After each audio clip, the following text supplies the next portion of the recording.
práctica de patologías, inspección y técnicas de rehabilitación de puentes. El 2 de agosto del 2007 nos despertamos con una terrible noticia en los medios de comunicación. Un puente en Minnesota sobre el río Mississippi se desplomó en la hora pico, en la tarde, como a las 6 de la tarde aproximadamente, y justamente iba pasando un transporte de escolares, un transporte escolar que regresaban de un viaje de prácticas. Aquí podemos ver unas imágenes de este puente. Es un puente en arco, un puente metálico. El puente fue construido en 1967, por él circulaban más de 41,000 vehículos diarios. Tenía 15 años que no se le daba labores de conservación. En las imágenes se puede apreciar que ya hay corrosión en ciertas uniones, en ciertos elementos, y aquí está la imagen de la desgracia, del colapso de este puente. Analizando un poco más las fotografías, pues sí, había muchos elementos que presentaban ya alto grado de corrosión. Sin embargo, la corrosión no fue la falla del colapso estructural de este puente. Si bien había corrosión, no había una pérdida de sección tan fuerte. ¿Qué fue lo que pasó? ¿Por qué colapsó este puente? Colapsó justamente por las placas en las uniones. Este puente en 1967 que fue construido cumplía con los códigos de diseño de aquella época y pedía que las placas fueran de media pulgada, cuando en los códigos actuales debería de ser de 2 pulgadas. Ya prácticamente se observaban fisuras, grietas en las mismas, pero como no se le había dado una tarea de inspección, como no se le había dado tareas de conservación, nadie se dio cuenta hasta que se colapsó el puente. ¿Qué es lo que pasa? Que en los edificios, como habitamos en ellos o laboramos en ellos, pues percibimos las señales de los daños, los defectos o los deterioros en la estructura y hacemos algo para intervenir. En los caminos pasa algo similar. El usuario percibe esos daños, defectos, deterioros, los baches y demás, y generalmente no se produce un colapso brusco que inhabilite el camino, ¿no? Salvo que sea por cuestiones hidráulicas, ¿no? Un socavón o cosas por el estilo, pero generalmente no se produce esto. En los puentes, pasamos por los puentes, pero no sabemos cómo están, no sabemos qué daños, qué defectos, qué deterioros tiene, hasta que se colapsa. Y cuando se colapsa, pues inhabilita completamente el camino, y eso genera un montón de problemas, ¿no? En comunidades donde el puente es el único acceso, después de que se colapsa por una lluvia extraordinaria y demás, pues los garrafones de agua al tercer día, cuarto día, la semana ya están en 100 pesos y luego están en 1,000 pesos cada garrafón. O sea, genera problemas económicos muy fuertes.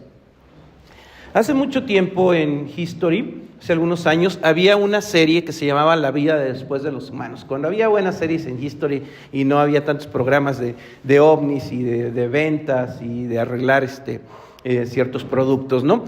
Me llamaba mucho la atención esta serie, y sobre todo cuando pasaban en partes relacionadas con los puentes. La serie trataba de que desaparece la humanidad.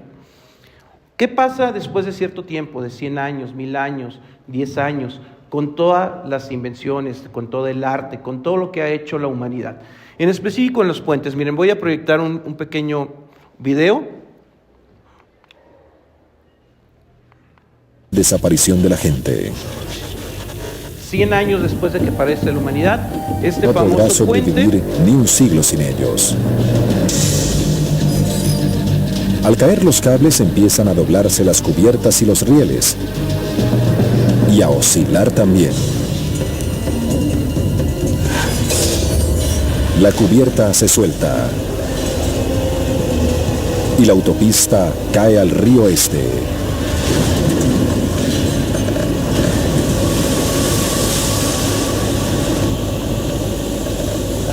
Como ingeniero, ¿Qué es lo que pasó aquí? Después de 100 años que no se le diera ninguna tarea de mantenimiento a los cables del puente, pierden sección, la corrosión hace su trabajo y pues se da el colapso de todo el tablero, ¿no? Y eso empieza a arrastrar otros elementos del puente. Eso me lleva a una reflexión. La pregunta no es si el puente va a caerse. Todos los puentes se van a caer. La pregunta debe ser: cuándo y cómo. Y en la medida que demos respuesta a esta pregunta, podemos hacer trabajos para incrementar su vida útil. Haciendo una analogía con la Edad Media, en la Edad Media el promedio de vida era de 20 años, ¿va? Y esto se debía pues a las enfermedades, a la contaminación del agua, a las guerras y demás. En la actualidad, el promedio de vida en hombres y mujeres es de 70 años. ¿Y esto a qué se debe? Pues se debe al diagnóstico, a la prevención, al tratamiento de las diferentes enfermedades y lesiones. Lo mismo pasa en los puentes. Si un puente no le damos ninguna tarea de conservación durante su vida útil, el puente va a ser poco durable. Por otro lado, si cuando se empiezan a presentar problemas en los puentes, hacemos ya las tareas de rehabilitación, de conservación periódica y demás, vamos a alargar su vida útil. Y así es como lo hacemos en México. Dicen los japoneses que la planeación en México es muy chistosa. Hasta que se cae el niño al pozo, lo tapamos. Y efectivamente, hasta que vemos problemas ya fuertes en una estructura, es cuando hacemos inversiones muy costosas de tareas de rehabilitación. Pero por el contrario, si hiciéramos una inspección constante y un mantenimiento constante con tareas de conservación, alargaríamos la vida de nuestras estructuras. Quiero hablarles un poquito de lo que es la filosofía de diseño de los puentes. En México nos enseñan que una estructura debe ser económica, funcional y segura.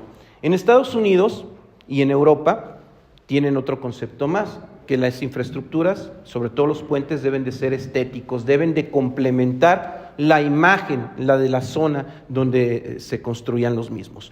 Bueno, de acuerdo a estas 5 partes, lo primero que nada, como futuras ingenieras e ingenieros, la responsabilidad que tienen es velar por la seguridad pública desde el punto de vista estructural. Que el puente no se vaya a caer, que no vaya a generar pérdida de vidas, daños materiales, problemas económicos a la sociedad. Desde el punto de vista económico, pues una actitud simplista sería en desechar el puente. Hoy ya está dañadas las traves, ya está dañado esto, vamos a demolerlo y vamos a construir un nuevo puente que cumpla con los reglamentos. Esta actitud, además de ser simplista, es totalmente impráctica y desaconsejable. ¿Por qué? Pues por la escasez de recursos económicos, ¿va?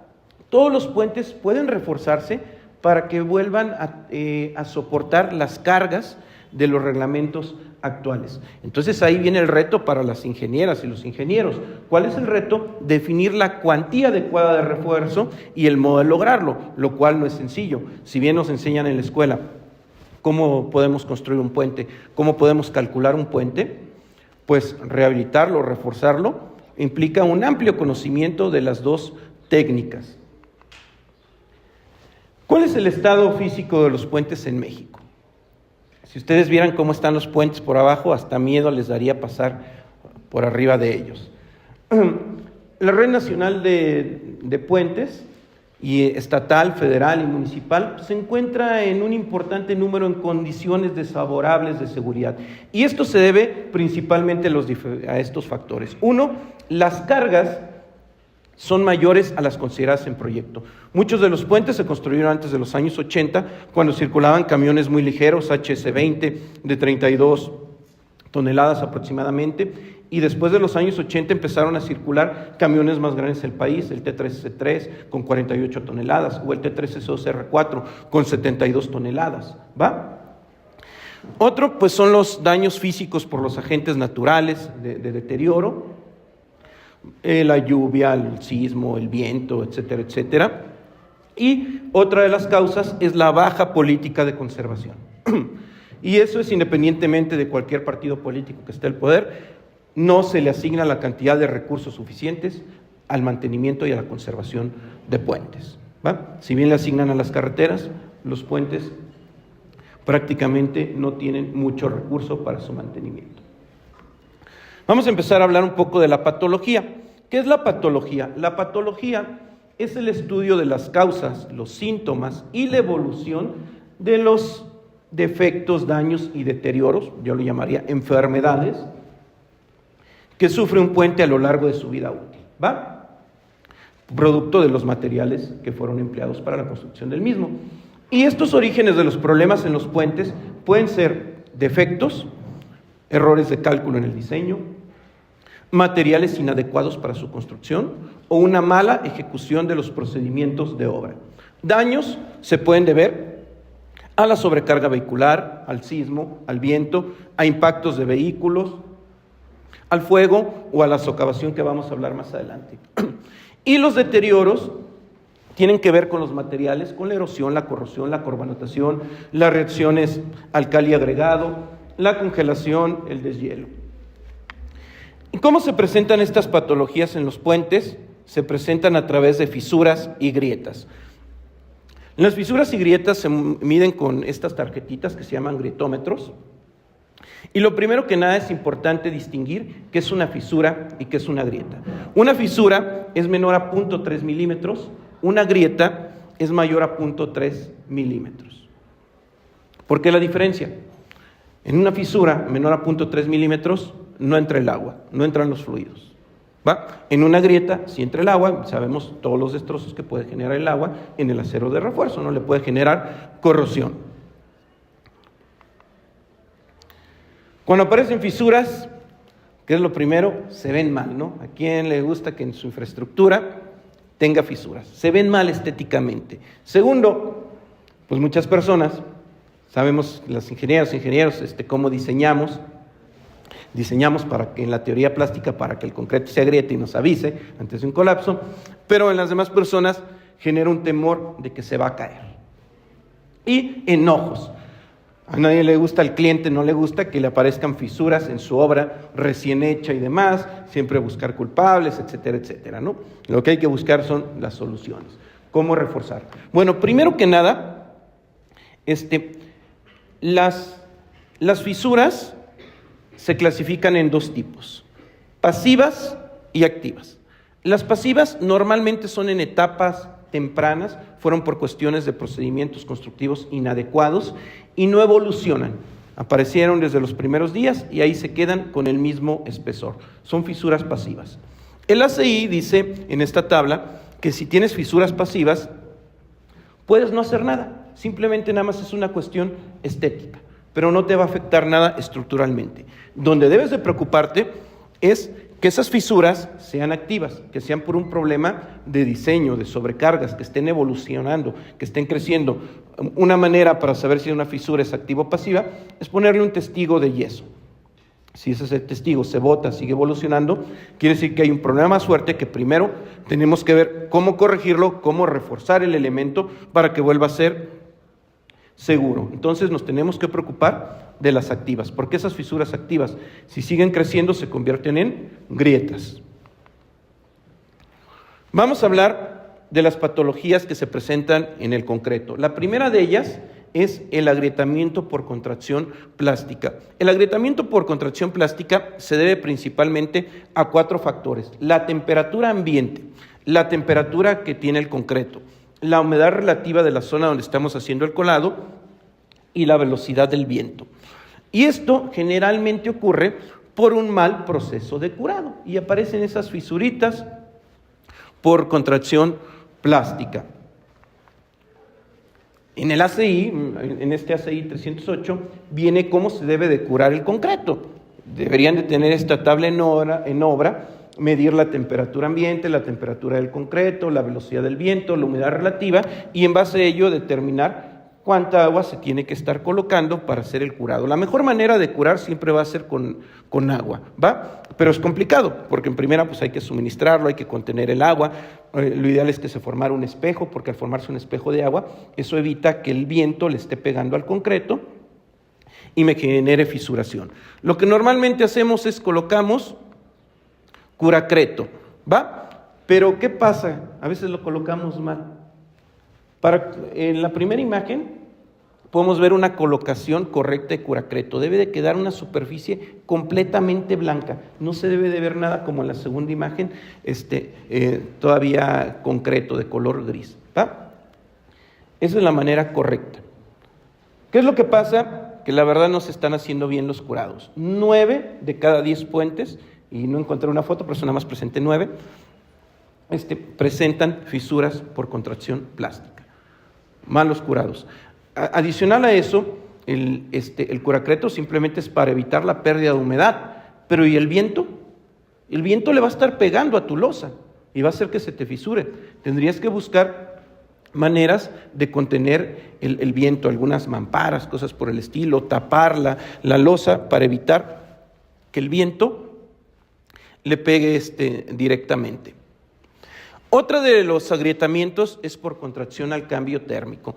¿A qué se debe esto? Pues se debe a la disipación del calor que hay en el núcleo del concreto hacia la parte superficial. Y eso nos va a generar fisuras, nos va a generar deformaciones, va a generar concentraciones de esfuerzos. La recomendación aquí, pues es, entre más robusto tengas tu elemento de concreto, tienes que hacer un análisis de cómo va a ser el gradiente térmico, ¿va? Y eso en la normativa del SST pueden encontrar cómo se hacen los diferentes cálculos y al final de cuentas, como son esfuerzos, como son deformaciones que va a tener el concreto, lo podemos absorber ¿con qué? Con acero de refuerzo. Entonces hay que hacer estos cálculos del cambio de gradiente térmico cuando utilicemos secciones muy robustas de concreto. Por ejemplo, aquí en el Bajío es una clara muestra del cambio de gradiente térmico. En las mañanas estamos amaneciendo a 10 grados en esta época y al mediodía ya estamos a 25 o 30 grados, ¿no? El cambio del gradiente térmico es muy fuerte y eso favorece que se nos fisuren nuestros elementos. La otra parte es, la AASHTO nos recomienda coloquemos un acero nominal o un acero por temperatura en las estructuras. Aquí hay que tener cuidado, la AASHTO 2002, que es la que comúnmente utilizamos para el diseño de puentes en México, nos marca una cuantía muy pequeña de acero de refuerzo. Cuando el ACI y la nueva AASHTO LRFD, que desde el 2007 ha ido mejorando sus versiones, la última es la 2020, ya nos marca una cuantía mayor de acero por temperatura, que prácticamente es 0.0018 de el peralte por el ancho del concreto en centímetros, y esa es la cuantía en centímetros cuadrados que tenemos que colocar de acero por temperatura en nuestros elementos, y de esa manera podemos evitar este tipo de agrietamiento. Otro de las fisuras que se presentan en las losas de los puentes es por desgarre. Y no solamente en las losas de los puentes, también se presentan en las losas, en los pavimentos de concreto hidráulico. ¿A qué se debe esto? A la gravedad. Una vez me tocó una obra donde el camino estaba en pendiente, la calle estaba en pendiente, hacen el colado de las losas y se fisuraron. La contratista no sabía por qué, dice, mira, aquí están las pruebas de compactación, los materiales de las capas inferiores, la base, subbase, todos cumplen con su granulometría, cumplen con las compactaciones, el concreto dieron las pruebas del laboratorio LMR. ¿Por qué se fisuró? Le digo, pues por la ley de la gravedad, mano, seguramente empezaste a colar de arriba hacia abajo. ¿Qué va a tener el concreto? Se empieza a desgarrar, ¿no? En lo que fragúa se empieza a desgarrar. Para evitar esto, cuando tenemos pendientes en los puentes o en las rampas de acceso y son de concreto hidráulico, la solución es sencilla, empiecen los colados de abajo hacia arriba y así se evitan este tipo de fisuras. Otro es el agrietamiento por falta de recubrimiento mínimo. Ahí están unas traves de un puente, y ustedes pueden apreciar aquí el acero de refuerzo de los estribos. ¿Qué faltó? Pues aquí el problema fue de quien fabricó las traves, ¿no? No respetó los recubrimientos mínimos y eso hace que se generen este tipo de fallas. ¿Por qué? Porque queda restringido entre el molde de la cimbra y el acero de refuerzo el paso del concreto, ¿va? Y eso te va a generar vacíos o fisuras con el armado. ¿Cuál es la solución? Por respetar los recubrimientos mínimos. Miren, aquí tenemos otro ejemplo. Estas son las traves de un puente y justamente todas estas fisuras van donde van los estribos de cortante. Esta es una losa de un puente que pusieron en operación en Irapuato hace unos 6-7 meses. Y vean, aquí está cuadriculado todo el acero de refuerzo de la losa. ¿Qué pasó? No respetaron los recubrimientos. Aquí seguramente o no le pusieron las silletas o al momento de hacer el colado se les cayeron las silletas y quedó sin recubrimiento. Problemas ¿De quién? De proceso constructivo, ¿va? No se respetaron los recubrimientos mínimos. Estas que ven aquí son de contracción plástica, ¿no? Generan probablemente un mal curado. ¿Cuál es la recomendación? Bueno, el recubrimiento mínimo del acero principal debe de ser de 1 pulgada y el de los estribos de media pulgada. Pero ojo, si el elemento va a estar en contacto con el agua, el recubrimiento mínimo debe de ser, de 2 pulgadas, ¿va? Hay que buscar respetar los recubrimientos, si no eso es lo que va a pasar. Otro tipo de fisuramiento que se da en el concreto es el fisuramiento por contracción de secado. Y esto pasa mucho en los muros de contención, donde utilizamos grandes cantidades de concreto. Y pongo el ejemplo aquí de Bob Esponja, cuando absorbe agua y cuando se va el agua.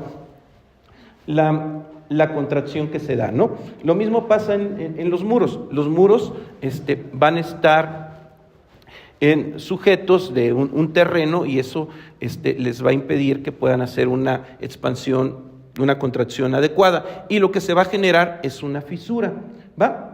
¿Cuál es la recomendación? No hagan colados tan grandes de concreto en muros y demás. Dejen juntas. A cada cuánto, pues calculen más o menos cómo están los gradientes térmicos y demás. Normalmente los pueden dejar entre 8 a 10 metros juntas y así hacen módulos más pequeños donde ya no se les estén fisurando por esta contracción. Otro tipo de fisuramiento que se da son por juntas frías mal planificadas. Por ejemplo, en las columnas de los puentes, columnas circulares y demás, se ven muchas de estas fisuras porque cada que ponen un módulo de cimbra, ya generaron una junta fría. Y ahí automáticamente se hace una fisura. Y si vamos a los planos, nada más te marca 2 juntas frías. Una en la unión de la columna con la zapata y otra en la unión de la columna con el cabezal o la corona, ¿va? Entonces ya de ahí tenemos problemas. Otro de este tipo de fisuras es por atrasos en la logística del despacho del concreto, ¿no? O hacen una mala cuantificación del concreto, no piden el volumen correcto y de aquí a que les preparan la siguiente cantidad ya generaron una junta fría. Fallos en la cubicación, mala planificación, se interrumpen los colados, no llegan las ollas a tiempo y demás, y todo eso te va a generar fisuramiento por juntas frías mal planificadas. Otra de las fisuras que se presenta en los puentes, y es en los puentes que tienen este sistema de traves Gerber o de ménsulas, se llama fisuramiento por esquinas reentrantes. En el ACI te dice que aquí hay una concentración de esfuerzos. ¿Por qué hay una concentración de esfuerzos que se disipan y te generan esta fisura? Simplemente porque tienes 2 secciones de concreto diferentes. Y eso te va a generar una fisura en esta esquina. Lo que te recomienda el ACI es poner una varilla en diagonal para absorber esa tensión. Bueno, eso podría funcionar muy bien en un marquito de una ventana si todo tu muro fuera de concreto y demás. Pero en una trave de un puente que tiene una ménsula, eso no funciona. Estas traves que estamos viendo de un distribuidor de León, aquí está la fisura y tiene esa varilla inclinada. ¿Por qué no funciona esta recomendación del ACI en los puentes? Ahorita les comento. Primero que nada, el origen de esto es, para diseñar las ménsulas recurrimos al AASHTO. El AASHTO trae un cálculo de ménsulas donde dice, aquí tienes que tener un acero por flexión y tensión, y acero por cortante directo. Pero esto es para una ménsula en columnas, no es para una ménsula en traves, ¿va? Si diseñan con esto, se les va a fisurar. ¿Por qué? Han hecho ya estudios de las ménsulas en las traves de los puentes y se han dado cuenta de que aparte hay torsiones, ¿va? Por ejemplo, es un puente muy famoso con ménsulas que colapsó el 26 de noviembre del 2003 a las 10 de la mañana en la carretera Colima-Manzanillo, ya casi llegando a Manzanillo, se llama Tepalcates 2. Tenía la misma fisura que el puente anterior que vimos, la diferencia es que aquí está en una zona costera. Bueno, ya era una grieta, entraba el agua y entraban, ¿qué? Las sales, y provocó su colapso por una rápida corrosión del acero de refuerzo en las ménsulas. El puente fue reforzado y fue reforzado tomando en cuenta esta metodología que viene en un libro muy bueno que es el manual de diseño del PCI, donde a partir del año 2000 incluyeron este tipo de metodologías para el cálculo de ménsulas, donde dicen, mira, aparte de lo que dice la AASHTO, de este acero principal por flexión y tensión y este acero por cortante directo, debes de considerar también la tensión diagonal que va a haber en la esquina inferior, y para ello debes de colocar una cantidad suficiente de acero, tanto en vertical como horizontal, que te va a ayudar a soportar esas tensiones.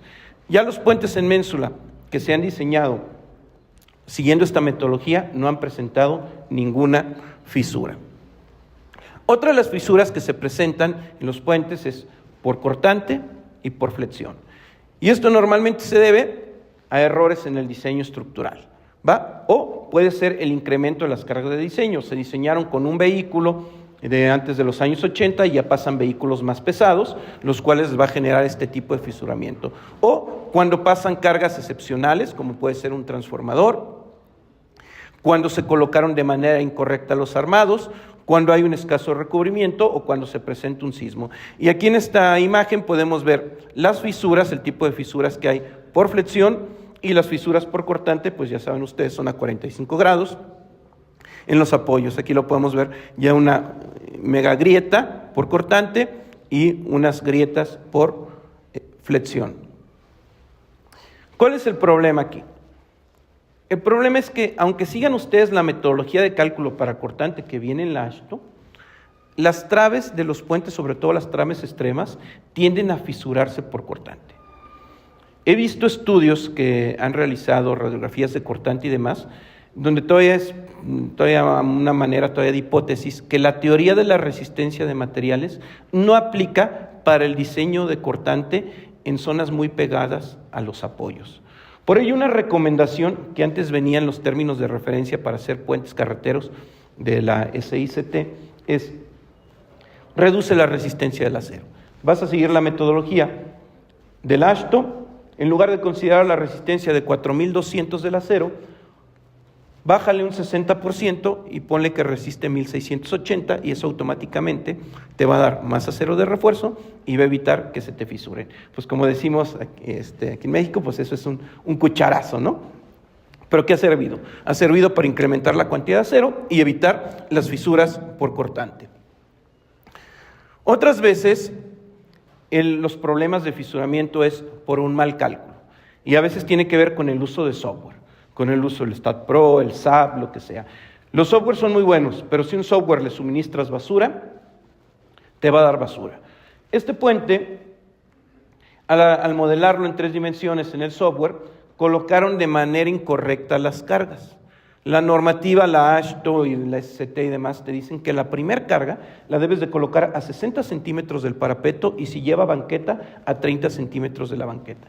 Y aquí hicieron una colocación inadecuada. ¿Qué resultó con esto? Que los factores de concentración a las traves fueran menores y te diera el acero por cortante y el acero por flexión a la mitad. Las traves obviamente se fisuraron, tuvieron que ser completamente desechadas. Es más, no fue fisuras, fue agrietamiento muy fuerte, no se podía ni siquiera reforzar. Otro tema, como les comentaba, a veces es una mala ejecución en obra de la colocación de los armados, o desde proyecto también puede ser. Aquí esta losa se tronó.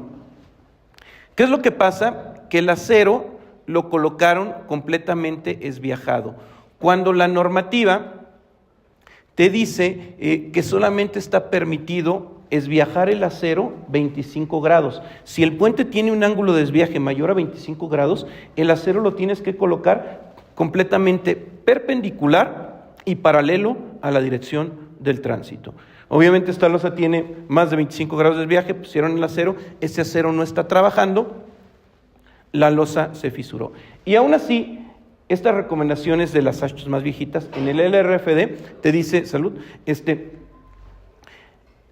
aunque tenga eso, te recomendamos que mejor lo pongas completamente perpendicular y transversal, ¿va? Otro tipo de agrietamiento que se da en los puentes es por torsión. La fisura por torsión la pueden ver porque le da toda la vuelta al elemento. El agrietamiento por torsión se debe por diferentes cosas. En las traves, por ejemplo, se debe al uso de las ménsulas. Ya les dije, las ménsulas te van a generar torsión en el elemento. Otro es porque hay un voladizo excesivo de la losa, o por luego utilizar este tipo de parapetos o ornamentos muy pesados. ¿Qué es lo que te van a generar? Pues torsión en la última trave. Las traves están siendo diseñadas para soportar toda la carga que es repartida en los vehículos, pero en esta última le estás poniendo un peso adicional en una esquina y eso te genera torsión. Si vas a poner este tipo de elementos, pues hay que revisar la trave y diseñarla, las traves extremas, por torsión. También por falta de diafragmas o puede ser por errores en el diseño estructural.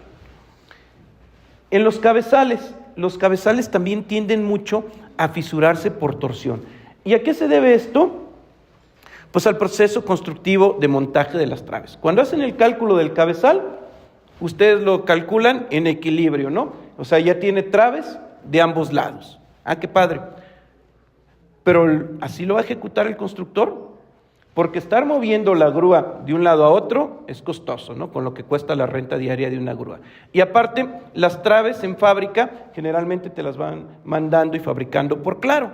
Entonces te mandan todas las traves de este claro. ¿Qué es lo que haces? Las colocas y ¿qué le generas al cabezal? Torsión. Y se fisura. Entonces, recomendación, desde el cálculo, supón que el constructor va a montar primero las traves en un solo claro, calcula el acero por torsión para que no se vaya a fisurar, ¿va? Si no lo calculaste, eso es lo que va a pasar, ¿no? Ahí están las fisuras por torsión que le dan toda la vuelta a los cabezales. En resumidas cuentas, la aparición de las fisuras que les he mencionado, las de asentamiento plástico prácticamente se dan en cuanto el concreto empieza a fraguar en una hora, en un día. Igual contracción plástica. La contracción térmica se da desde una semana hasta un mes, que es en lo que el concreto se va enfriando. La contracción por secado, igual en lo que el concreto empieza a perder humedad, se da entre un mes y un año, ¿no? Pero hay otro tipo de reacciones, que son reacciones químicas que ahorita vamos a ver, que esas se pueden presentar en cualquier momento en la vida de una estructura, de un puente, de un concreto, ¿va? Y las estructurales, pues pueden ser desde el primer día, si hay problemas estructurales, o en cualquier parte de su vida, si es producto de sobrecargas y demás. Bueno, otra de las patologías es la segregación del concreto. ¿Por qué pasa la segregación del concreto? Es cuando hay una separación o una distribución no homogénea de los componentes del concreto. Y esto se debe, pues, a un mal dimensionamiento de la cimbra, a no dejar los recubrimientos mínimos, como les comentaba, a una fluidez inadecuada. ¿Qué es lo que pasa? En planos se marca qué nivel de revenimiento debe de tener el concreto para cada uno de los colados. Y la contratista le vale y piden revenimientos de 20 para mayor facilidad. Cuando utilizas revenimientos tan altos, no va a haber una distribución homogénea de los agregados, ¿va? Y lo que vas a generar es esto. ¿Qué es lo recomendable? Seguir las normativas. Las normativas te marcan los tipos de revenimientos que debes de usar, menor a 5 en ciertas circunstancias, de 5 a 10, mayores a 10, y si es bombeado, mayor a máximo de 12. Revenimientos mayores deben de ser autorizados por la contratista y solamente deben de utilizarse en elementos donde sea muy complicado su colado por la cantidad de acero que hay. Y si utilizas revenimientos muy grandes, mayores a 18, tienes que utilizar aditivos para asegurar que logres la resistencia, porque si no, no vas a lograr la resistencia marcada en proyecto. Otra de las patologías son las eflorescencias en el concreto. Las eflorescencias en el concreto son esas, como esa escarcha blanca, esos depósitos blanquecinos que aparecen en la superficie. Y se deben a 3 factores. 1, la presencia de sales solubles en el concreto. 2, la presencia de humedad en el concreto. Y la evaporación del agua superficial. ¿Hay que preocuparnos de estas? Para nada. Simplemente nada más es una cuestión estética, que la podemos limpiar con un cepillo, a chorro de agua y demás. ¿Cuándo nos podríamos preocupar de una eflorescencia? Si esa fluorescencia en lugar de ser blanca, es cafecita, o sea, tiene óxido, quiere decir que está saliendo por una fisura, que ha entrado el agua y que el agua está generando corrosión en el acero de refuerzo. Entonces hay que ver ahí primero por qué se debió esta fisura y cómo tratarlo, ¿no?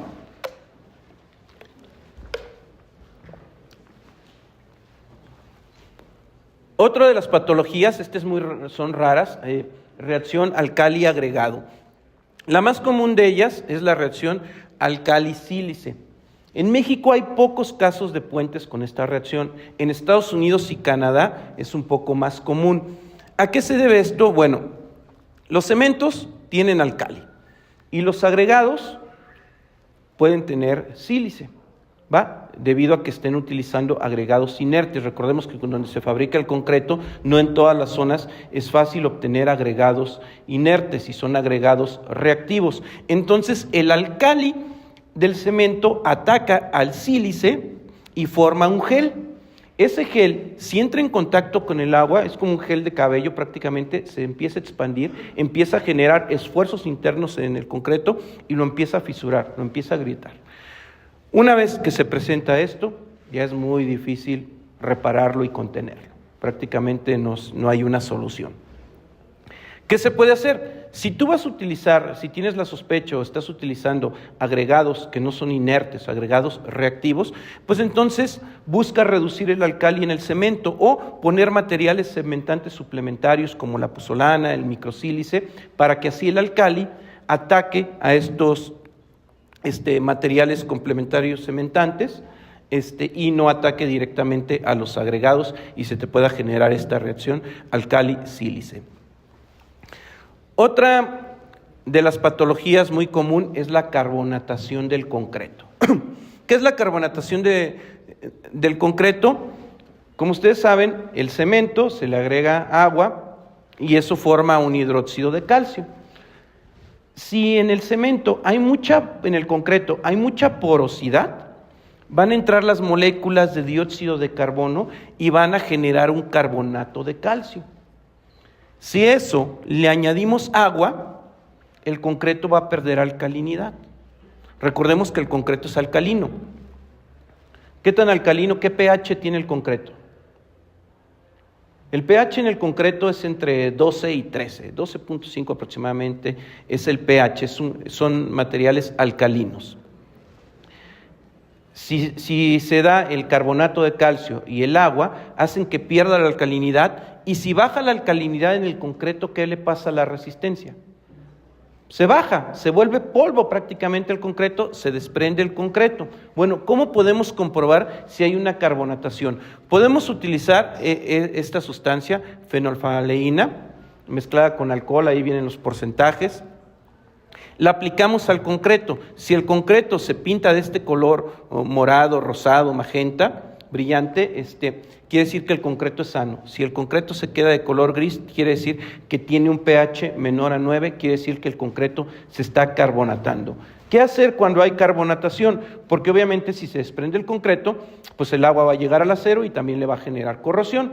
Lo que hay que hacer es lo siguiente: tenemos que retirar todo ese concreto que esté carbonatado. ¿Y cómo podemos comprobarlo? Pues tenemos que ir aplicando el aditivo hasta que se pinte de color morado. Retiramos todo el concreto carbonatado, limpiamos el acero de refuerzo de óxido, ponemos algún aditivo inhibidor de la corrosión, resanamos esa parte de concreto utilizando un concreto grout, y por último, para que no se siga expandiendo, pues es conveniente colocar un impermeabilizante en todo el elemento de concreto, ¿va? Eso es la carbonatación. La carbonatación, cuando se da, deja expuesto al acero de refuerzo y genera lo que es la corrosión en el acero de refuerzo, que ustedes ya bien saben que la corrosión es un proceso electroquímico que requiere un ánodo, un cátodo y un electrolito, donde el electrolito es el agua y el ánodo del cátodo lo forman el acero de refuerzo, y de esa manera el volumen de metal, hierro, se convierte en óxido férrico, ¿no? Y ese óxido férrico hace que disminuya la sección de acero y por ende su capacidad portante, su capacidad de resistir cortantes, de resistir momentos, de resistir torsiones. Recomendaciones: pues número 1, construir con los recubrimientos adecuados. Ya les comentaba, si el elemento va a estar expuesto al agua, el recubrimiento mínimo debe de ser de 2 pulgadas. A mí incluso me gusta dejar hasta 10 centímetros de recubrimiento en pilotes o en columnas que van a estar en un río. Bueno, ya vimos las patologías. Ahora, ¿qué hay que hacer? Pues hay que ir a inspeccionar los puentes, hay que ver en qué estado se encuentran los puentes. La inspección, como ya lo comentamos, los puentes requieren de una particular atención, ¿no? Debe de haber un plan sistemático de inspecciones y conservación, porque si no, ¿cómo vamos a saber el estado en el que está? Si no nos vamos a dar cuenta hasta que se colapse. Hay que inspeccionarlos. La inspección se debe de hacer cada año y también se debe hacer una inspección detallada si es que se presentó un evento singular, un huracán, un sismo, socavación, o si producto de la inspección visual nos damos cuenta de que hay daños muy fuertes en el puente, hay que hacer una inspección detallada. En España, por ejemplo, cada que se acaba un puente, se tiene que hacer su primera inspección visual, ¿va? Y de ahí en adelante, inspecciones visuales cada año. Para hacer una inspección, tenemos que primero poder ver. Esto significa tener acceso a todos los elementos para revisarlos, todas las partes del puente, desde las traves, las columnas y demás. Saber ver implica personal capacitado, con suficiente experiencia, que sepa detectar este tipo de patologías que acabamos de ver. Mira, esta es una carbonatación, este es un fisura de este tipo y demás, una eflorescencia, etcétera, etcétera. Y saber lo que se quiere ver es prepararnos antes, qué tipo de puente voy a analizar, qué puedo encontrar, cuándo se construyó, etcétera, etcétera. El equipo que se necesita es mínimo. Obviamente todo el equipo de seguridad, cascos, chalecos y demás, porque muchas veces estamos trabajando con tránsito vehicular, cámaras, libreta de tránsito para hacer las anotaciones, cepillos para quitar las eflorescencias y ver o suciedades y ver si no hay fisuras.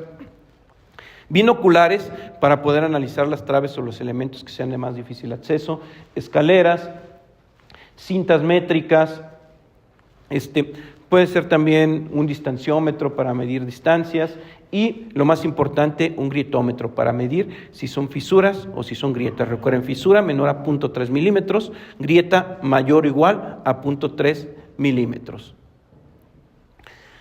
Hay un formato que viene en el Manual de Inspección de Puentes del ST 2018, el Manual de Puentes lo pueden descargar en la página de la SICT, y nos dice que el formato debe de contener lo siguiente: debe de contener los datos generales, la condición general del puente, tienes que analizar la superficie de rodamiento, la superficie de concreto, la superestructura, la subestructura, si el puente es de acero, si el puente es preesforzado, le tienes que dar una calificación al puente y la recomendación de los trabajos. Lo primero que tienes que hacer es revisar si no hay hundimientos, o sea, si no hay asentamientos, si no se notan a simple vista que las pilas, los estribos del puente tengan asentamientos. Tienes que analizar también si hay algún desplome de algún elemento. Tienes que revisar la socavación. La socavación es un vórtice que se genera en el río por el cambio de velocidades que se puede dar por la presencia de un obstáculo, por un estrechamiento, por curvas o simplemente porque cambia la velocidad. Y eso hace que se pierdan los materiales y se vaya descubriendo lo que es la subestructura, y esto puede empezar a generar problemas de estabilidad en el puente. Eso es la socavación. Y de hecho la socavación es la primer causa de falla de puentes en el mundo. El 80% de los puentes en el mundo fallan por la socavación, no por el sismo, no por el viento, no por sobrecargas. Fallan por socavación. Tienes que revisar también si hay flechas. Tienes que revisar si hay presencia de corrosión en el caso de puentes de acero. Tienes que revisar cómo está el cauce del río, si está obstruido, si tiene zampeado. Y también, obviamente, todas las condiciones de señalamiento horizontal y vertical antes del puente. Hay que tener cuidado con esto que les comentaba, porque ¿cuál es el principal enemigo de las carreteras y los puentes? El principal enemigo de las carreteras y los puentes, no es Godzilla, es el agua, ¿no? Y eso nos genera socavación, ¿va? ¿Por qué fallan por socavación? A veces porque no se hace un estudio de socavación y no detectas cuál es el prisma, cuál es el peralte del material que se va a desprender. O hay una omisión en el diseño hidráulico del puente. Diseñaste con un gasto, con un periodo de retorno de 10 años, de 100 años. No, hay que diseñar los puentes con periodos de retorno de 1000 años, y con ese mismo periodo de retorno hay que calcular la socavación, porque recordemos que lo que antes eran las lluvias atípicas en México y por cambio climático y demás ya se han convertido en lluvias típicas, ¿va? Ya todos los años hay inundaciones, hay mayor cantidad de lluvia y demás. Lo que antes era típico, ahora es típico. Entonces, con mayor razón, diseñar con estos periodos de retorno de 1000 años. El otro es un nivel inadecuado de desplante. Muchas veces nos dejamos guiar por el estudio de geotecnia. Desplántate a 3 metros. Y ves que en el estudio de socavación, o omitiste hacer un estudio de socavación, o te dice que el prisma de socavación es de 4 metros. Pues te desplantas a 3 porque ahí el terreno está bien según la mecánica de suelos, pero cuando lleguen unas lluvias, pues adiós tu terreno de desplante, ¿no? Y se cae el puente. Entonces la recomendación es, desplántate por lo menos 1 metro más abajo de donde está el prisma de socavación. Cuando hay socavación, se genera un deterioro en los cabezales de los pilotes. Y este deterioro puede ser, 1, porque queda expuesto, está poroso y hay carbonatación, que ya les comenté que es la carbonatación. Segundo, el concreto es de mala calidad, está contaminado, y esto se debe muchas veces a la falta del descabezado de un pilote. Cuando hacen un pilote, cuando empieza a fraguar, tienen que demoler o quitar o retirar la última parte o la cabeza del pilote, porque es un concreto que queda contaminado. Si no lo hacen, va a pasar esto, ese concreto se va a perder, ¿va? Y ya lo reponen por un nuevo concreto. Esto se debe pues, al proceso constructivo que se utiliza, ¿no? Queda contaminado ese concreto en la última parte. Miren, este es un puentecito que me tocó hacer el proyecto ejecutivo. Hacen el caballete, el cabezal, montan las traves y luego llega la empresa que va a construir el muro mecánicamente estabilizado y retira el material para colocar las dalas de desplante del muro mecánicamente estabilizado. Y me mandan a hablar, mira lo que pasó, se descubrieron los pilotes que ahora son columnas y demás. Luego, a ver, supervisión, ¿dónde está tu reporte? ¿Hicieron el descabece de los pilotes? No. Ahí están las consecuencias, ¿no? O sea, todavía no entra ni en operación y ya tienes tus problemas. ¿Qué hacemos luego? Lo primero, antes de reforzar cualquier cosa, hay que asegurarnos que no existan patologías. Lo primero les dije, saquen unos núcleos para ver la resistencia al concreto. Segundo, aplíquenle la sustancia que les comenté, la fenolftaleína, para ver si no hay carbonatación. Si hay carbonatación, pues hay que retirar el concreto que esté carbonatado. Si no hay carbonatación, ya lo hicimos. Y obviamente que cumpla con la resistencia del concreto, pues simplemente hay que aplicar un concreto grout. Si tienen miedo del comportamiento estructural, se puede colocar una sobresección. Y lo recomendable también es colocar un impermeabilizante para que no te vuelva a pasar, pero hay que descubrir más abajo a ver hasta dónde está este efecto. Pero eso fue producto de que no hicieron un descabezado de los pilotes. En la superficie de rodamiento. En la superficie de rodamiento tenemos que revisar 2 cosas. ¿Cuál es la condición del pavimento? Y para ello pues hay que ver las diferentes patologías del pavimento, que eso ya sería motivo de otra conferencia, que si hay grietas longitudinales, transversales, piel de cocodrilo, en borde, en bloques, en arco, baches, parches, desprendimientos, deformaciones o exudación, pull-ups, etcétera, etcétera. Y hay que analizar también el estado de los parapetos y las guarniciones, que recuerden son estos elementos laterales que nos sirven para contener un eventual impacto lateral y que el vehículo no salga volando, ¿va? Hay que analizar las tuercas, los pernos, los tubos, su grado de oxidación, la pintura, los daños que hay en las guarniciones y demás. ¿Qué más tenemos que analizar? Después nos continuamos con un análisis de la superestructura. Lo primero es las losas, diafragmas y traves. Tenemos que revisar que no existan grietas por flexión, grietas por cortante, grietas por torsión. Y si existen, hay que mapearlas, hay que indicar en dónde están, tomar su fotografía, etcétera, etcétera.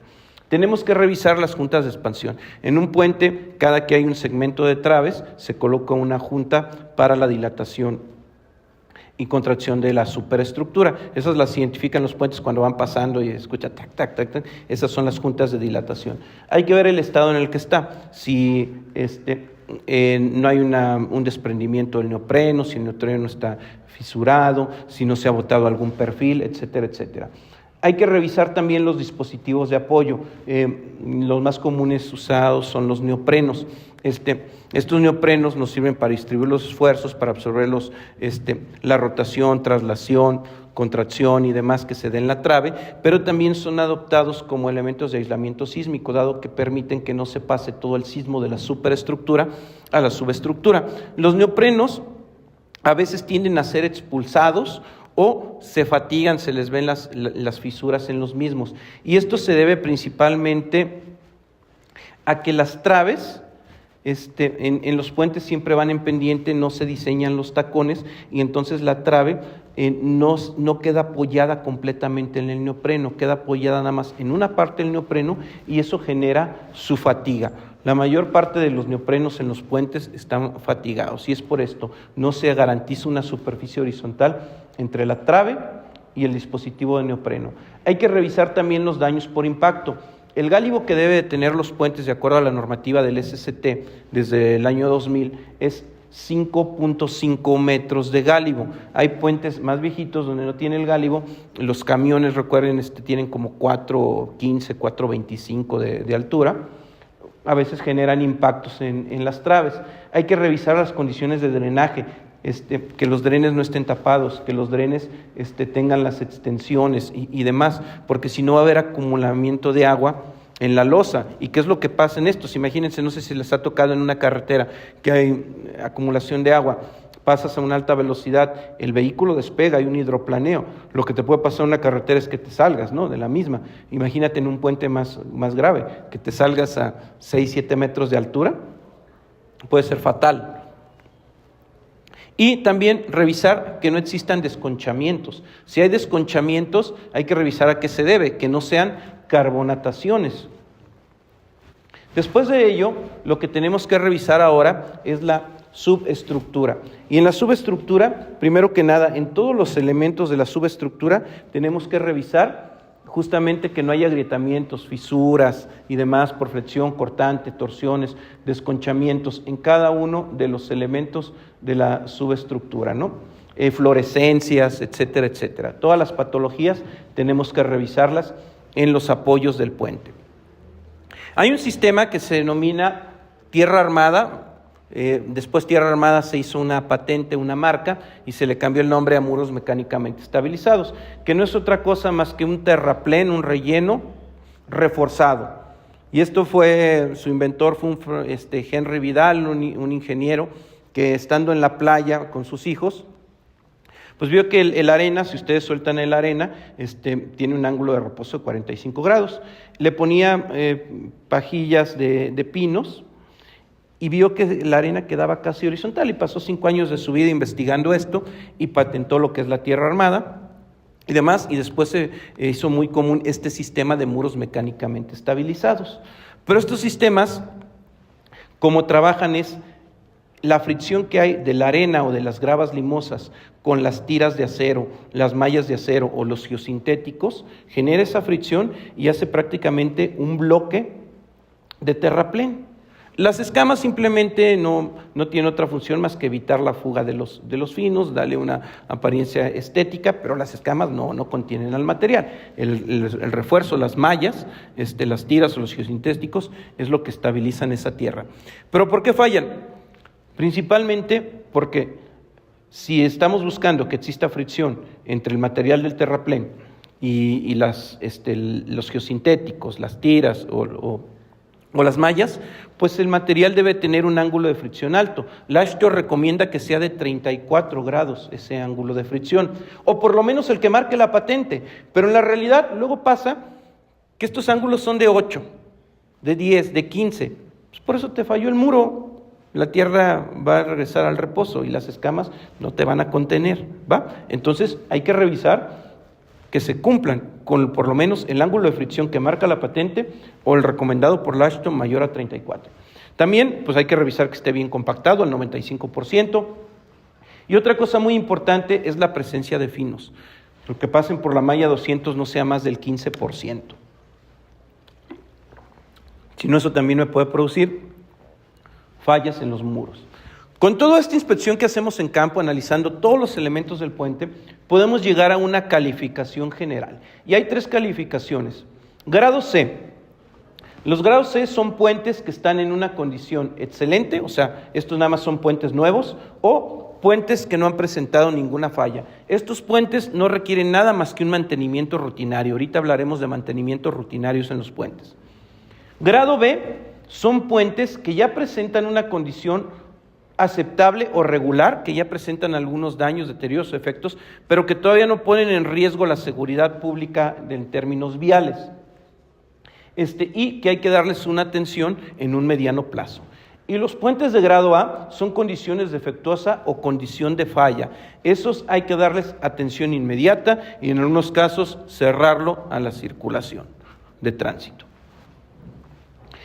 Los tipos de conservación los pueden encontrar en los manuales para conservación de puentes y estructuras de la SICT en la página de internet, y te dice, las estructuras grado C, o sea, muy buenas, se debe dar un mantenimiento rutinario cada año. Las grado B, un mantenimiento periódico, se hace reparaciones de esos defectos, daños y deterioros. Y las de grado A, que ya sean un riesgo para la seguridad pública, hay que reconstruirlas o reforzarlas. Las técnicas de conservación rutinaria pues son trabajos muy sencillos, ¿no? Es la limpieza, la pintura de los elementos, destapar los drenes, limpieza a chorro de agua y demás. O sea, son trabajos muy sencillos, deshierves y demás. Aquí podemos ver cómo se está limpiando con chorro de agua este cabezal, cómo se está haciendo el deshierve, cómo se está quitando algunos arbustos que han salido en los muros mecánicamente estabilizados, la pintura, la limpieza de cunetas y demás. Son trabajos de conservación rutinaria. Luego viene la conservación periódica. La conservación periódica encontramos fisuras, hay que atenderlas. Y hay dos maneras de atender. Las fisuras, se hace un calafateo. Recordemos que en la fisura no entra el agua, entonces tampoco va a entrar una resina. Lo único que hacemos es un calafateo. Hacemos un resane. Y en las grietas, sí hacemos todo lo que es un calafateo. Inyectamos las grietas con una resina epóxica, para evitar que pueda penetrar el agua. Obviamente, hay que ver por qué se generaron esas grietas, y esas grietas hay que reforzarlas, ¿no? De alguna otra manera, que ahorita vamos a ver algunas técnicas.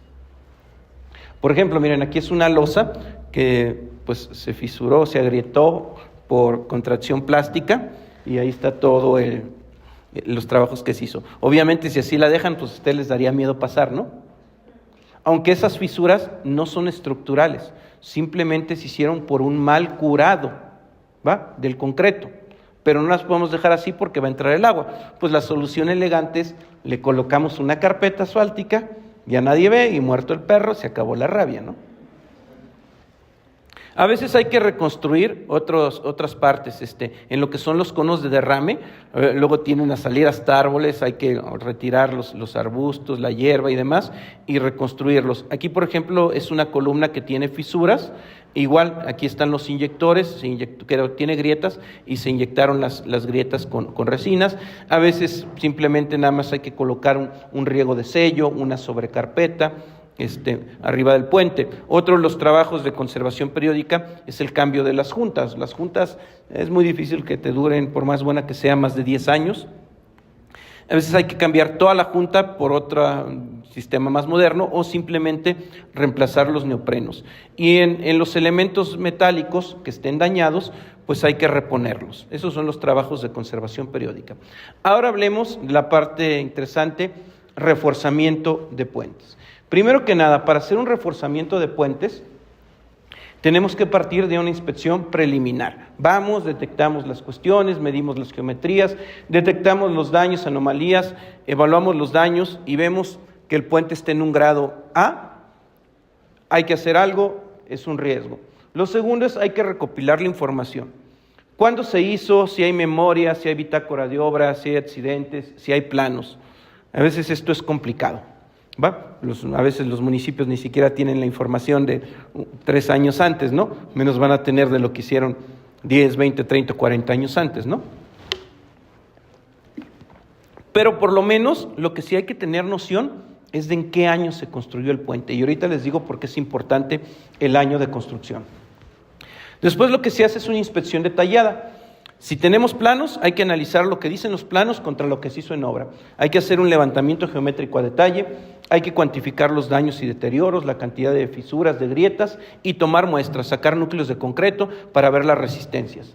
Después tenemos que entrar a la parte de revisión estructural y llegar a lo que es el proyecto de reforzamiento. ¿Por qué es importante el año de construcción de un puente? Miren, antes de 1960, el acero que se utilizaba era de grado estructural 2530. A partir de 1960 se utiliza el acero que ustedes comúnmente conocen, de FY 4200 kilogramos sobre centímetro cuadrado. El problema es cuando el puente se construyó en el 61-62, porque probablemente haya sido diseñado con este acero, ¿va? Por eso es importante saber, si el puente es de acero, pues los aceros estructurales han ido variando. En 1905 eran 1800, de 1905 a 1936, 2100, del 36 al 63, 2300, que era el A7, y a partir de 1963 se utilizó el A36 de 2530. Igual los vehículos, los primeros puentes en México, antes del 50, eran con un HC15, del 57 al 71 HC15, del 72 a la fecha HC20, a partir del 80 entraron los vehículos más pesados. Otra cuestión que también hay que tener en cuenta es con qué teoría de concreto se diseñó. A partir de que pasó el sismo del 85 en México y demás, y que muchas estructuras fallaron por la falla frágil, o sea, no avisaron y se desplomaron por la excesiva cantidad de acero que hacía, se empezó a utilizar el diseño por factores de carga, el famoso método LFD, donde lo que hacemos es diseñamos con la teoría plástica para que el concreto se agriete, se fisure y nos avise. Antes de los 90 se diseñaban los puentes en México con el método ASD, diseño de tensión permitida, donde los factores se aplicaban al concreto y al acero, y eso nos daba una mayor cuantía de acero de refuerzo, y se trabajaba con cargas de servicio, y aquí pues trabajamos factorizando las cargas. ¿Va? Es importante saber esto para ver qué cuantía tiene y qué requiere de reforzamiento.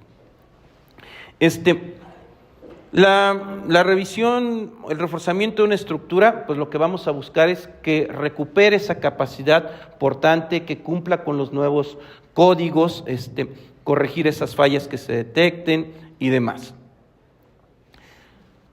Las losas, por ejemplo, si la losa falló, lo más común pues es reconstruirla. Ahí sí no nos queda de otra, es pocas las maneras de reforzamiento, hay que reconstruir las losas. En el caso de estos tipos de puentes se llaman puentes de nervadura. Se hacían antes con muy pocas nervaduras para vehículos HC20.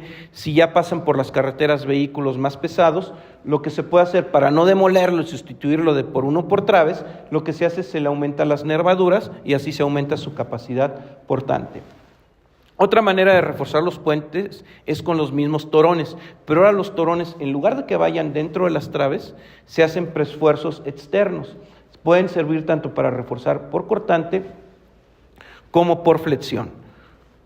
Los torones, recuerden que resisten a la ruptura 19,000 kilogramos sobre centímetro cuadrado, pero no vamos a diseñar con 19,000. Nos marca la normativa que diseñemos con el .75, o sea, como 14,250 kilogramos sobre centímetro cuadrado que resisten los torones. Entonces, con los mismos torones podemos hacer preesfuerzos externos, longitudinales, verticales para cortante, puede ser de las traves, puede ser también de otros elementos de la subestructura. Otro refuerzo que se utiliza más comúnmente son las fibras de carbono. Estas fibras de carbono son más delgadas que un cabello, pero pueden resistir cerca de 36,000 kilogramos sobre centímetro cuadrado. ¿Qué es lo que se hace? Se pegan con una resina epóxica y ya sea por flexión o por cortante, y eso absorbe los esfuerzos.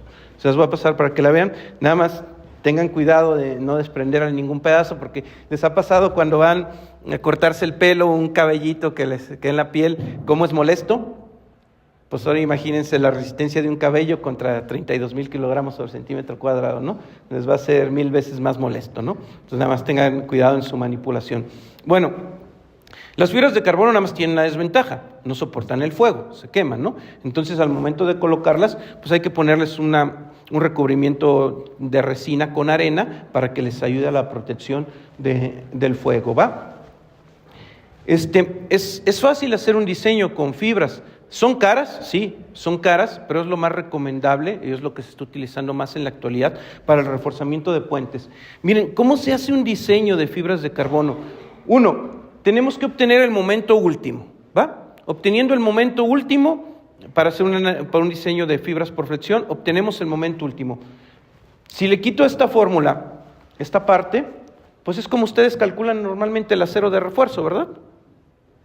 Aquí lo único que vamos a hacer es cuánto soporta el acero de refuerzo o el acero de preesfuerzo en un puente y le vamos a sumar la cuantía de fibras de carbono, que las fibras de carbono es su espesor por su ancho, por un factor recomendado de 0.85 para disminuir su resistencia, por lo que es el esfuerzo de tensión permisible en la fibra. El esfuerzo de tensión permisible es su deformación por su resistencia, que nos anda dando por el orden de 4,000, 6,000 kilogramos sobre centímetro cuadrado, y de esa manera determinamos la cuantía de fibras de carbono. Las fibras de carbono se han hecho análisis y se ha comprobado que te pueden incrementar hasta el 160% de resistencia, pero el ACI te recomienda para fibras no más del 40%, ¿va? De la misma manera, se pueden colocar las fibras por cortante, ya sean inclinadas o verticales. Y la fórmula por cortante ustedes ya la conocen bien, ¿no? El cortante que resiste el concreto, el cortante que resiste el acero de refuerzo, por un factor phi, y lo que le vamos a sumar es la diferencia de cortante último va a ser absorbida, ¿por qué? Por las fibras de carbono. Donde las fibras de carbono, pues es el número de fibras, que serían 2, una de cada lado, por el espesor de la fibra y su ancho. Y de esa manera podemos reforzar también elementos por cortantes, es ahorita lo mejor que hay para reforzar estructuras, sí es caro. Y es más, en Suiza, y también creo que ya lo aplicaron en un puente en México, lo que hicieron fue ahora tensar las fibras de carbono como si fueran torones. Estiran las fibras de carbono, las pegan y la fibra va a intentar regresar a su forma original como si fuera un torón, y eso le va a aumentar todavía más capacidad por flexión o por cortante, ¿no? Todavía no es de común aplicación en el mundo, pero ya hay algunas. Y de igual, las fibras de carbono también pueden ser adheridas a las columnas. Las columnas, recuerden que actúan a flexocompresión. También puede ayudarle a cuestiones de compresión. Igual las fórmulas las pueden checar en el ACI. No es otra cosa más que la misma teoría de concreto, pero abonando esta parte. Los neoprenos, le comentaba que los neoprenos se fatigan muy fácilmente. Para cambiar los neoprenos, lo que hay que hacer es colocar un sistema de gatos hidráulicos, levantar el puente, ya sea de las traves o los diafragmas, y cambiamos los neoprenos. Eso se llama gateo. Las columnas, cuando las columnas no tienen la capacidad suficiente, una puede ser reforzarlas con fibra de carbono, pero si las fibras de carbono no te da, otra de las cuestiones recomendables es encamisarlas, o sea, aumentarles la sección. Hace poquito me tocó revisar un puente en el AIFA, donde estaba iniciando la construcción, reviso los cálculos y les digo, ¿sabes qué? La columna no pasa por sismo. Así la dejaron, dijeron así viene el proyecto y demás. Ya cuando entró otro cuate a la supervisión de la obra, se dio cuenta que efectivamente estaba este error y pues obligaron a la empresa constructora a que la encamisara, cuando desde el principio la solución era fácil, nada más incrementarle el diámetro, es lo que les proponía, pero bueno, digo ya, lo bueno es que lo hicieron, ¿no? En cimentaciones, a veces podemos reforzarla con pilotes adicionales. Esto me tocó hacerlo ¿dónde fue? En Baja California. Llegó un sismo y se hizo una licuación de las arenas. y la subestructura tuvo un asentamiento. Entonces la manera en que rehabilitamos este puente construimos 3 pilotes adicionales de cada lado a una profundidad mayor, ampliamos la zapata, le colocamos un sistema de postensados y de esa manera aumentamos su capacidad portante. En estribos se puede, o en columnas también de mampostería o de concreto, o concreto ciclópeo, se puede aumentar su sección o se pueden poner enrocamientos y demás que le ayuden. Ya por último, les quisiera comentar un caso un caso atípico de reforzamiento que me tocó, de los más interesantes. Es un puente que se llama Surumato. La mitad del puente está en Michoacán, la mitad del puente está en Abasolo, Guanajuato. Este puente fue construido por arquitectos franceses en 1909, de acuerdo a las placas. El puente, aquí pueden apreciar ustedes, hay un asentamiento, ¿no?, en esta pila. Incluso, aquí si se ven, ya había sufrido una intervención muy ingenieril, que vean, le pusieron 2 columnas horribles, ahí una viga de acero, le arruinaron la estética al puente. Este cuate yo creo que nada más pensó en seguro, económico, funcional, y no sabe que también deben de ser estéticos, ¿no? Le arruinó la estética, es una solución muy ingenieril. Entonces este puente ya presentaba problemas. Lo primero que hay que hacer es una inspección física, ¿no? Vamos con nuestros formatitos, revisamos cada elemento, vemos que hay corrosión, vemos que hay un asentamiento de 30 centímetros. Aquí están los pilotes son de madera, ¿va?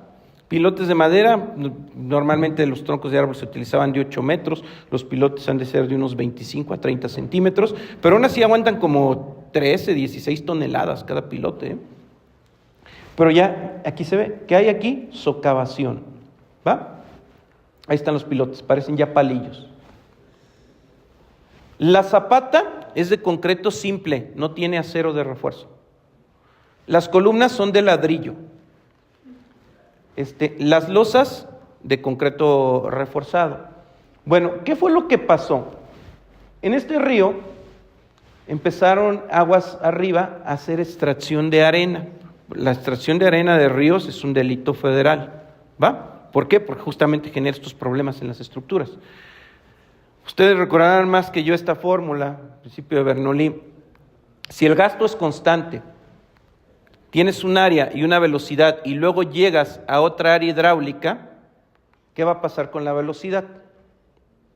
Aumenta. Y si la velocidad aumenta, me va a generar este prisma de socavación y eso es lo que aquí se ve presente. O sea, la misma población, por la extracción de arenas que empezó a hacer aguas arriba, le generó el problema a este puente, que ya iba a cumplir casi 100 años. Le faltaban un par de años para cumplir los 100. De ahí que me atrevo a decir que la madera, 100 años sumergida, no le pasa nada. La madera, 100 años expuesta al sol, no le pasa nada. Pero si la madera la mojas y la expones al sol, no te aguanta nada. Se deteriora muy rápido, ¿va? Bueno, aquí otra cosa interesante, como les comentaba también, las columnas de ladrillo, en las losas, las varillas del acero principal, o sea, el que es transversal a la dirección del tránsito, sí eran corrugadas circulares, pero las paralelas, por temperatura, eran triangulares. La resistencia del acero, ¿de cuánto era? 2.530, ¿va? Todavía no se utilizaba 4.200. Por eso es muy importante las fechas de construcción y todo eso, para saber cuál es su capacidad portante. Se hizo un análisis con las condiciones actuales, y de acuerdo a la nueva normativa, pues esos pilotes de madera ya no soportaban sismo, pero afortunadamente pues por esa zona no es una zona muy sísmica, por eso ya casi había aguantado 100 años. Entonces lo que se propuso es lo siguiente: vamos a recimentar.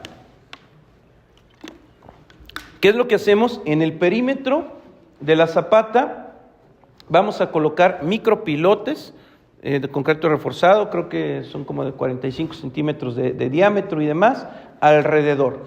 Y luego, aprovechando que ya está la socavación, excavamos esa parte, ponemos un armado y utilizamos un concreto con mucha fluidez, con un revenimiento alto para que alcance a penetrar, y de esa manera la nueva zapata y los nuevos pilotes van a soportar la carga de todo el elemento. Para poder hacer eso, pues con la piloteadora se tiene que quitar la superestructura, ¿va? Se tiene que quitar por la altura que tiene. Ahí están los micropilotes, se utilizó bentonita, se retiró la superestructura, pero les digo, la cuestión siempre es buscar conservar lo que existe. Las traves de acero, se hizo su cálculo estructural, seguían cumpliendo, ¿va? Seguían cumpliendo. Sí había corrosión, ¿sabes qué? Hay que hacerle con la técnica de sandblast una limpieza con chorro de arena y volverlas a pintar, se preservaron, y demás, y se volvieron a colocar. La losa, pues esa se tuvo que demoler y se tuvo que volver a reconstruir la losa, obviamente ya con armado superior. El parapeto, pues se utilizó un parapeto de los años 40 para que no desentonara tanto, y listo, se volvió a pintar y demás, y no le pusimos ninguna otra solución rara, ingenieril, afectando su estética del puente, ¿no? Entonces, al final de cuentas, lo que quiero que nos llevemos de reflexión es que todos los puentes requieren una atención especial, que el reforzamiento de puentes requiere de saber de técnicas de construcción, requiere de saber de proyecto y requiere de tener creatividad para atender y aprovechar pues los materiales más novedosos que hay. Y no demuelan, o sea, busquen salvar las estructuras. ¿A poco cuando